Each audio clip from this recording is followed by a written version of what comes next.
Then don't. Whoever said vanity becomes a Nibiran female anyway? We look older. Could be a good thing. How can this be? The flowering of our youth falling away so soon. There is little to be said. Kinesia always carries a prize, and as well makes burdens. You seem so resigned. Why shouldn't I be? Seems right now that we should have a different...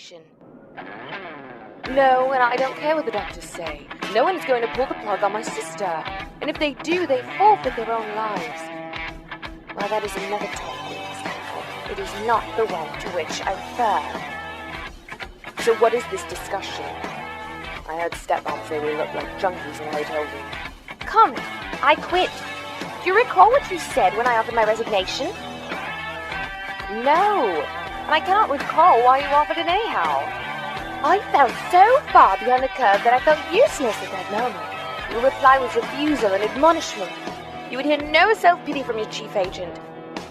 Shite, Audi. Now here I am whining like a baby about how I appear before a mirror. Your Grace, do you believe that we have Eladai authority? She had best be. She bent her knee. Agent, in terms of kinesia, Eli is our weakest link. She's much more like a servant working for the Earth. Why do you ask?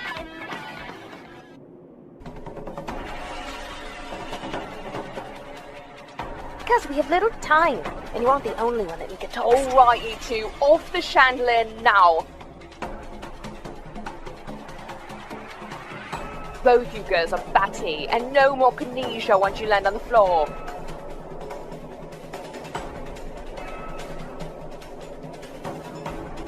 Now, you two sorted. I got both of you leave for the first 3 weeks of that and doctor's orders.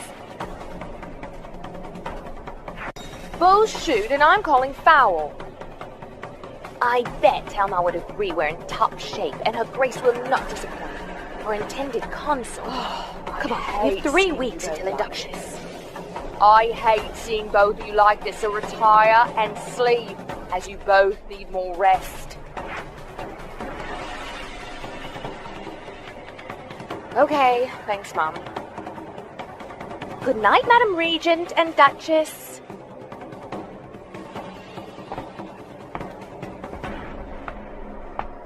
Time to fess up. What is Mika telling you?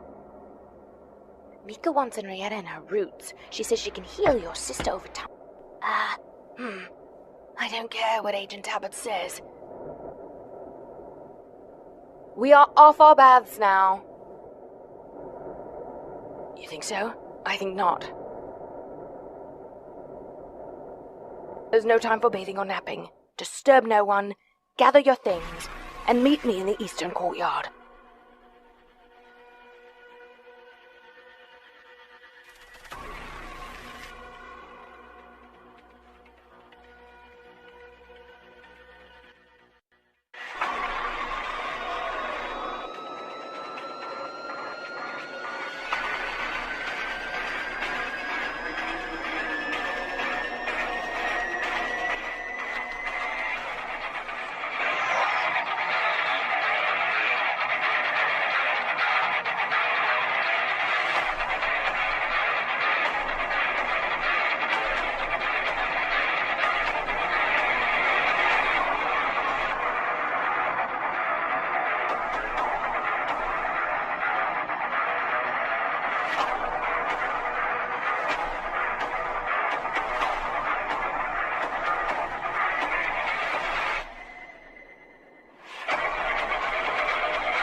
everything about you. You wouldn't be the first. You can't seem to kill me, despite your possession of Psylocke's power. And you may not shake me, despite being an user, the Warwitch. You, young one, are dangerously close to making me feel humor. Do you possess some personal issue there? So you're the heiress, Mika's daughter. I was under the impression that she batted for the other team.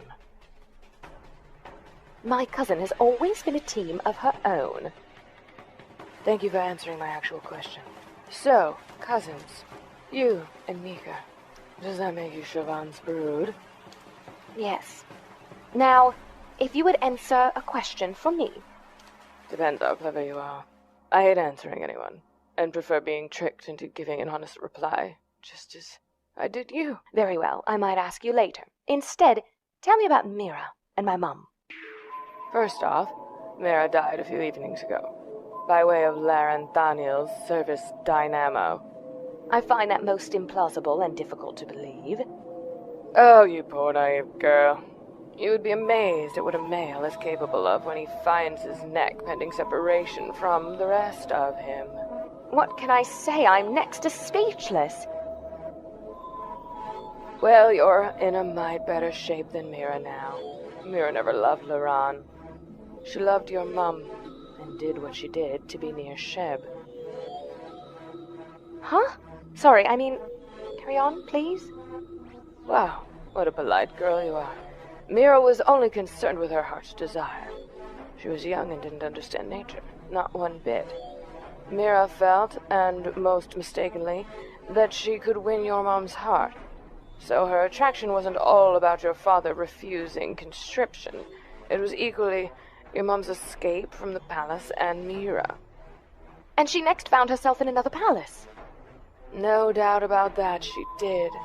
And one in which of the lady of the castle of Nibiru itself had to treat herself to lucidity, starting with the porter she placed on the headboard before bedtime.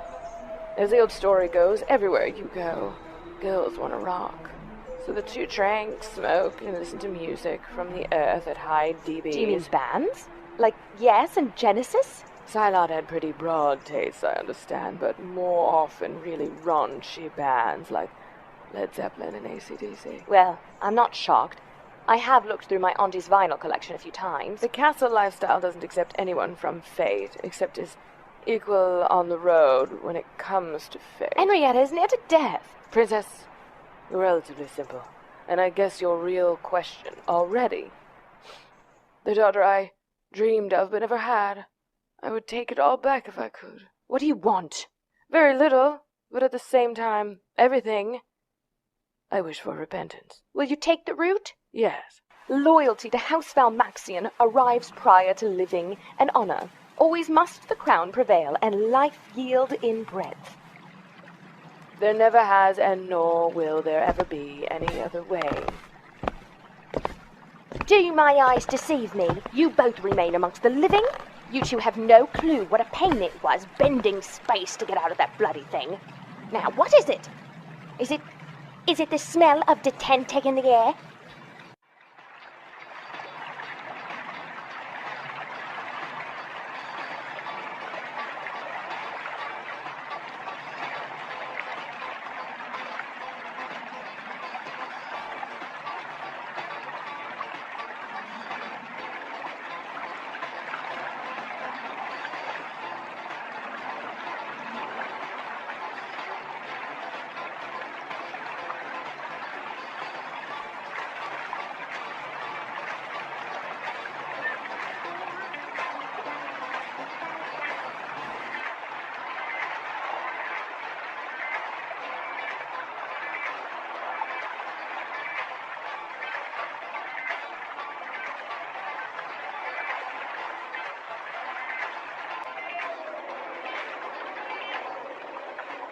Best get on a dress. Let's not make any odd impressions, eh? Your advice is capital as always, even if your motivations are being embarrassed when you're seen with me. Do not worry, there are no unseemly males about. Now, ladies, is it trouble about males, which I am accustomed to hearing? You first, Sheb. My problem is in the past. Sheb, cat got your tongue? Sheb, when are you going to admit that your posture and attire are... Sheb! Sheb, is there some dyke at the palace? Your niece affords far too many peeks of her dress. Why this concern? I always wear panties. I've seen your panties. Enticing comes to mind to a male. Or her. Sheb, your age now? Sweet 16, and never one kiss. Just a step now, Sheb. You must dress formally at Brayringer Castle. Why should I? I'm still the baby of Brayringer Palace. You are of age and must begin to act it. Next, you must protect yourself. Now, who is this dyke? Auntie Arenor, it is Lauren's soon-to-be bride, Mira Lasharn. Hell's fire! I don't know for whom to be the most concerned, you or your brother. Now tell me something else. Are you still listening to that acidic devil's music from the earth? What has that to do with the price of fish? To ascertain if it is possible, or even wise to assist you, I see a strong case for aiding your brother instead. Now listen to me if you hope for any help. There is a musician upon the earth named Nicky, or Nicholas. He plays, some kind of stringed instrument. His talent is remarked upon in many different ways by a large parlance of the European peoples. Now this nasty man plays solos, standing atop the conductor's chair with his back to the orchestra and facing the audience.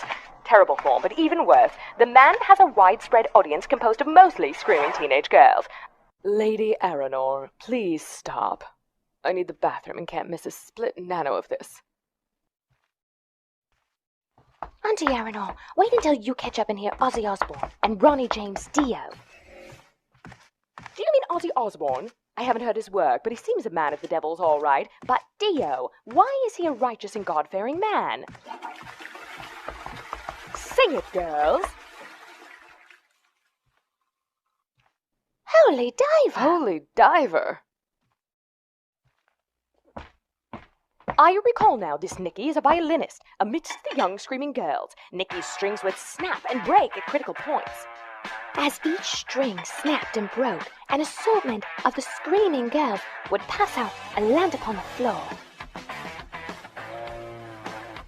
Yes, and I will insist the devil gave the violinist this power to break those strings as he played. Okay, back to just less than serious.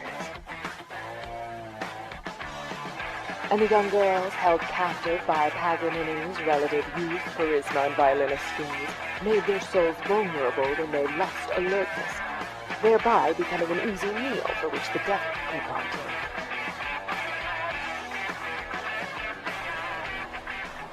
And now listen today.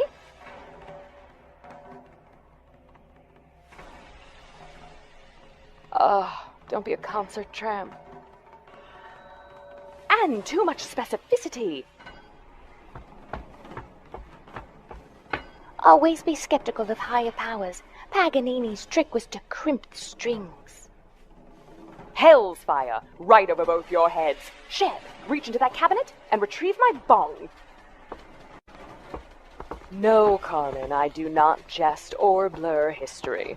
Your mom wasn't just my bestie. She was also the only friend I ever had. What about Leela? That was a classic case of keeping your enemy closer. By then, I didn't have any friends. The times were several. You could have killed me. Why not? Why do you suppose I surrender? Your Grace, she didn't want to die. Die? Bloody how? We were too exhausted to do anything but match wits.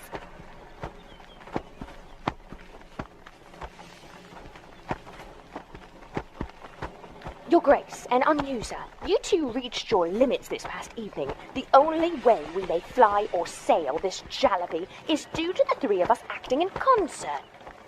Carmen, if either of us had brought to bear against the other, if the defender had raised her power, then you both would die. Kinesia suicide. Do you mean we would have killed ourselves? You burned yourselves out. This can be worse because people hate and are terrified of the walking dead. Ladies, I feel as if my question has not been answered adequately. Anna, tell her. I suspected for some time, so I let you slip through my fingers. Once I was sure you were Sheb's daughter, I lost my will. I always said that your mom, and not Mika, should have been the princess of Nibiru. Carmen, your mom and I are or were the same age, and we came to our power far in advance of others. The few of us that inherited the trade. Sheb. Carmen, I mean, this applies to you in many ways, but most significantly, when you asked what I wanted. Go ahead, delve further, please. Oh, you're even polite, just like her. When you asked what, you were not Carmen at that moment. Your mom asked me, or so it seemed. I admit I didn't know from where the words were derived. I felt what I knew might be only a fleeting retreat from the subversion resulting from my misuse of power. When you then asked me to take the route, once again you were Carmen, but Carmen speaking with Shebon's authority. I can't recall feeling this happy since I was venturing with your mom. God, Sir Audi, I feel confused. Anne, how would you feel about coming to Castle Isle and spending some time? Very poorly, and I refuse, as it would be suitable for no one. I do not wish to burden Henri with my presence, and nor do I want to be responsible for damage to you in the court of public opinion.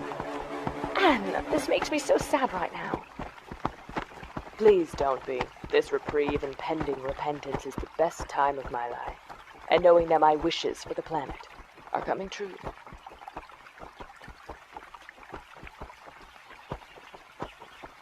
Anne, if you may, I would like you to continue the story with Mom and Aaron. I want to know what Mika did to you.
Niberins live here.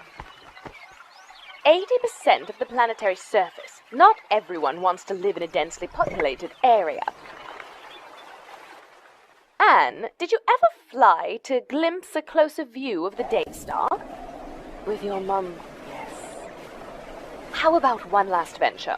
Where you're going, you'll lose the use of your body, but the Regent explains the freedom gained can scarcely be imagined.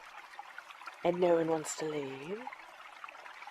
Have the Ariads been paying you visits already? I'm very uneasy about the state of my retrieve from subversion